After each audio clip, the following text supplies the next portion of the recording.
I do think we're in a bubble, but I also think it's unlike any other bubble. The great bubbles of history, whether it's the South Sea bubble or 1929 or the tech bubble, you take a very good economic situation and you merely extrapolate it into the future. And if you do that and it actually occurred, the market would be worth very high multiples of book and earnings and so on. It's a very simple game. Believe in today's perfect conditions and assume, unrealistically, as it turns out, that it will go on forever. If you did that today and you extrapolated today's conditions, which are miserable, you would, of course, have the very opposite of a bubble. So that makes it unique. We're in the highest 5% of PEs, and we're in the lowest 5% of economic conditions today. So there's never been anything like that in history. And why has it happened? We know the trouble, and we know the push on stock prices is a combination of central banks, Federal Reserve, and fiscal spending. And it's global. So we have never had such a global agreement that every government is looking to spend and every government is looking for their central bank to accommodate. This is an enormous push. And what we discovered long ago is how effective that is at moving stock prices. It's as if every dollar that is not absorbed by the real world flows through line of least resistance, flows through into asset pricing. That is what is happening.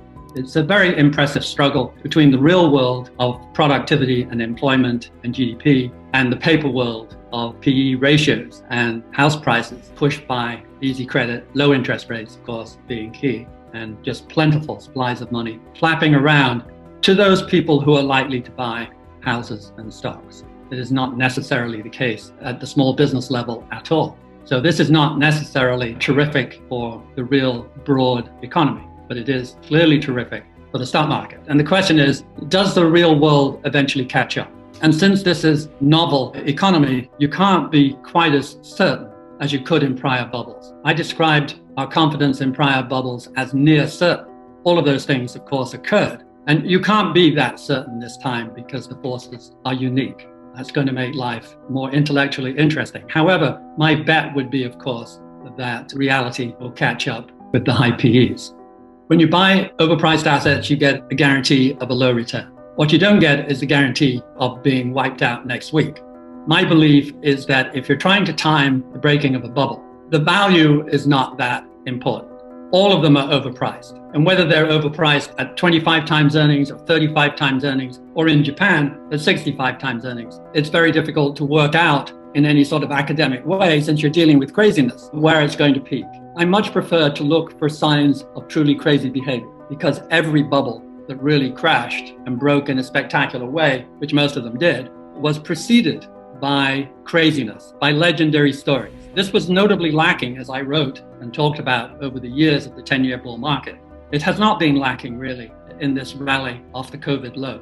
We have seen not only a terrific rate of acceleration in the price rise, double the normal bull market, which is characteristic. That acceleration is characteristic of a late-stage bubble. But we've also seen wonderful craziness. The SPACs, which are a promise to use your money, give me your money and trust me, I'll do something useful with it, is a real echo of the South Sea bubble, where we have such a spectacular opportunity, we can't reveal what the purpose of your money is yet. And they got lots of money and ran off with it. I'm not saying the SPACs will run off with your money, but I am saying it's a real testimonial to the speculative nature. Buying hurts a bankrupt company and having it go up 4, 5, 6 times in a real hurry, and so on and so on. You read about your own, having Tesla quadruple in a year. I own a Tesla. It's a wonderful car. I think they're a spectacularly interesting company. But are they 4 times the company they were before COVID? I don't think so. These stories are everywhere, and they're what you need before a bubble breaks. And we saw them in early 2000 and late 99. And we saw them in late 1929 before the crash.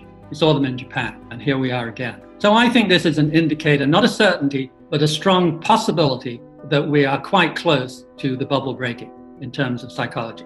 Perhaps a matter of weeks or months, not years. And I am sympathetic to the argument, what am I supposed to do? The yields are so low. But the market doesn't care that you don't have easy, safe investments to make. And your desperation is your own matter. What it does is focus on the difference between short-term and long-term. On the short term, you can say, I'm offered nothing by fixed income. I get something out of stocks, even though it's half what it seemed to be in the yield. It's still better than nothing, therefore I'll do it, and the prices rise. And that is a logic that you hear one way or the other all over the place. And then there's the argument in the long term, which is, in the end, all assets equal replacement cost. House prices go up, but if you can build one at half price, you put a ceiling on it. If you can create a new company at half price. I am a great fan of venture capital for this reason. I've spent my entire life fighting the Fed, frankly. What I will say is this, that typically the Fed wins many more rounds than we have. But in the end, we've had a knockout. In the end, the Fed has not been able to keep the tech bubble going indefinitely.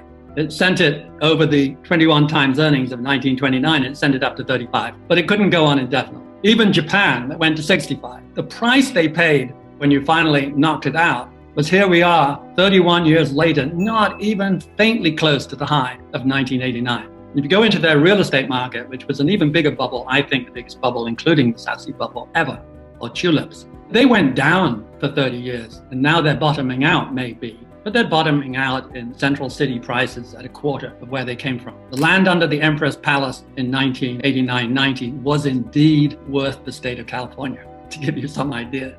We spent a day or two checking it out. It really was true. And the price you pay for that is you could be 50 years later and still not back to that level again. I would say don't fight the Fed if you're a short-term player.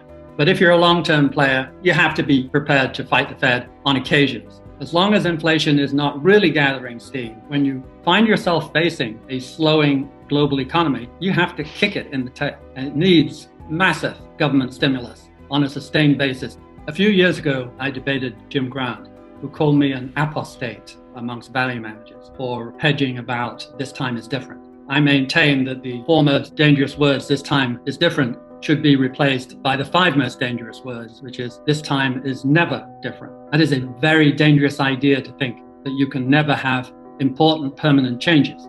And I think almost everything has changed since 2000. So the certainties that we used to have no longer exist. But that was 5 years ago. That was before the most massive move against value. On any way you care to measure it now, we're off the scale. So I don't think the value is as dependable and useful a weapon as it was for 70 years prior to 2000. But I think it's a very handy weapon when you push the parameters so far that it hits historical lows against growth stocks.